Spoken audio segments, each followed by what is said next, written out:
I'm Steven with SideLine Scout, and here today with me is David Boudia. Yeah, thanks for having me, guys. What's your preferred pre-competition meal? You know, that meal that's going to get you ready to be at your best. I don't think I have a specific meal. My wife's a dietitian, so since being married to her, life's been a little easier. Because this is what she tells you what to eat. but you've been in the sport long, and I've been in the sport long enough, and have been coached on this nutrition side, where I think this is kind of what I think I need for the competition. And there's not like this superstition I need to have Rolos and whatever else it is. So you're not compete. Like those baseball players. I'm not. No. You know.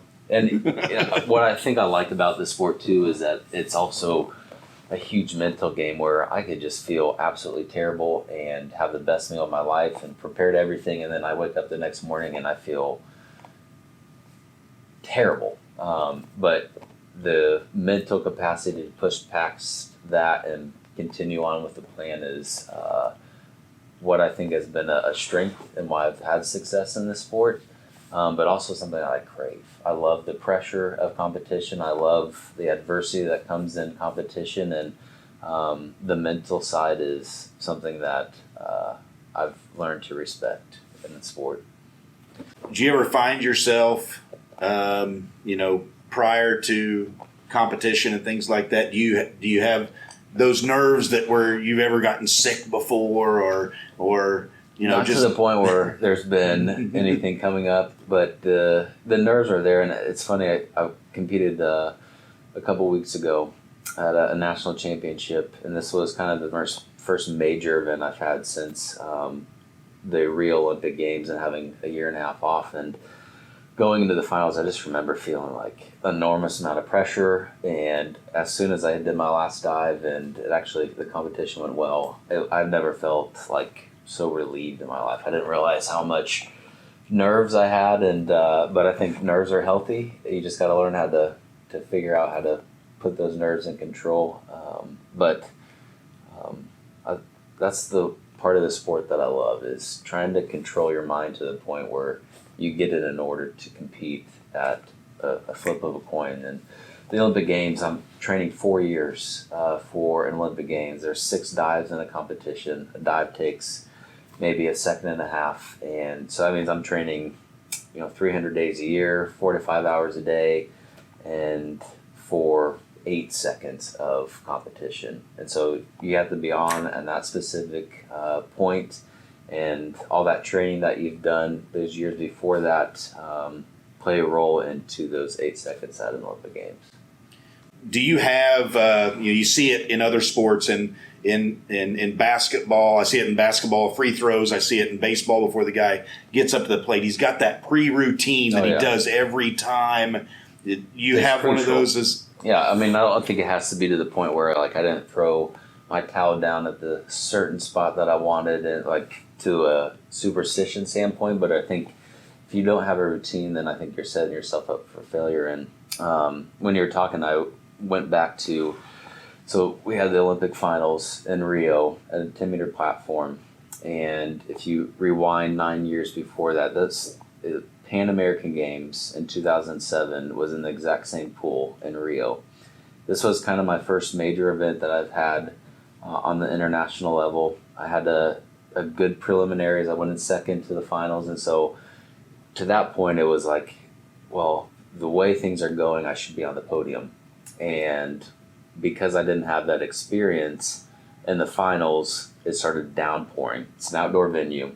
I didn't know how to react to it. I lost every sort of composure, threw my mental routine outside the window, and it was actually a good turning point in my career where this is something that I just have to lock down. So whether it's raining, whether someone's screaming in the background, whatever it is, some adverse situation, this is what I need to be prepared for if I want to be successful at the games. Well, fast forward to Rio in 2016 at that finals, it was kind of the same scenario where we went into the finals and it started to drizzle a little bit. and I could tell like my other competitors were like getting nervous, and I was standing on this 3-meter platform just like licking my chops. Like, Exactly. I just hope it downpours and sleets and snows and hails all at the same time, because I knew for 9 years I've been in that situation. I've prepared for it every single year prior to that, and so the experience is crucial in this sport, and then the mental game is kind of your rock, because you've already put the work in. You're already in the best shape that you can be for that event. You've done millions of dives to prepare for that event, and now it's just what's in between your ears and whether you can handle that pressure.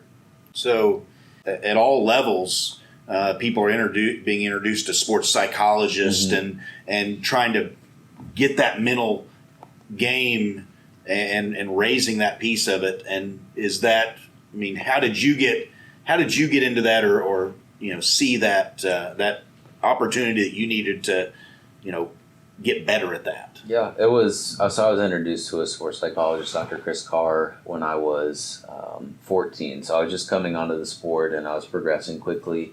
And my coach at that time, John Wingfield, saw that this was needed for just competitive edge. So I started working with Chris, and over time developed a mental game to diving. And since then, I don't work with a sports psychologist. I think Chris did a phenomenal job laying a foundation. And between Adam and I think my faith plays a huge role into it as well. But we've been able to manage to tweak and critique and practice and perfect the mental game and the art of sport to where we've been able to go to 2 Olympic Games and walk away with 2 medals from each games, because of, I would say in large part due to my mental game, but also to the technical detail that we put into the sport. So, being somebody that's traveled a lot of places, been to a lot of different venues, where's been your favorite place to practice, compete, or just go just be there for fun? Well, I've been to a lot of pools around the world. I can tell you my very first event was my very first international event was in this small town in Russia called Electrostal. And the pool was a little different than what I've trained in.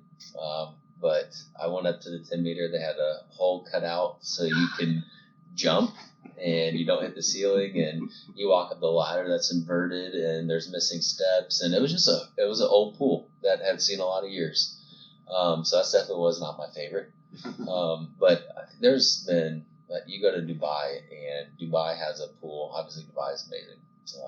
Every innovation you could think of. But this pool had a pool on one side that had Olympic platforms, and then it had a wall, and it had another pool with Olympic platforms. So it was kind of like you can train in here and then compete with elevators. But I would definitely say my favorite venue that I've dove at was in Barcelona. It's in the 92 Olympic pool. And this pool sits up on a hill, and every single shot you get from the 10-meter platform is the entire city.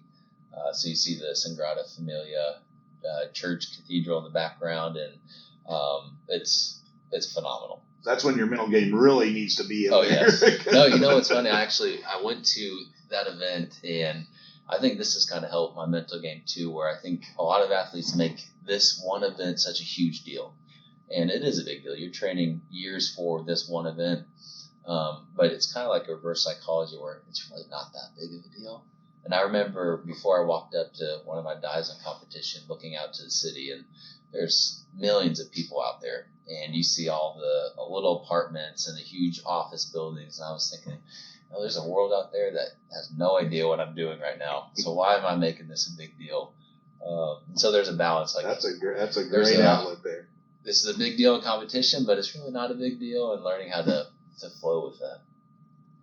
So I think what I've come across with Olympic athletes is a lot of people think that we're like superhuman, and I think we're definitely gifted and in our sports, but we're human as well. So I think one of the things I've been open about in my career is the struggles that I've had throughout each Olympic Games, whether that's anxiety or depression or, but also my flaws. I love to point out my flaws because I think people can relate to that, and not putting the Olympians on a pedestal. Even we're representing our country in sport on the highest level, but at the same time, I want people to see Olympic athletes as just everybody else. And maybe a lot of people don't have that view, but we struggle just like every other person going into the office or changing the diaper at home or teaching in the classroom. So this is just our occupation. We're Olympic athletes. So. David will return in the next episode on May 1st.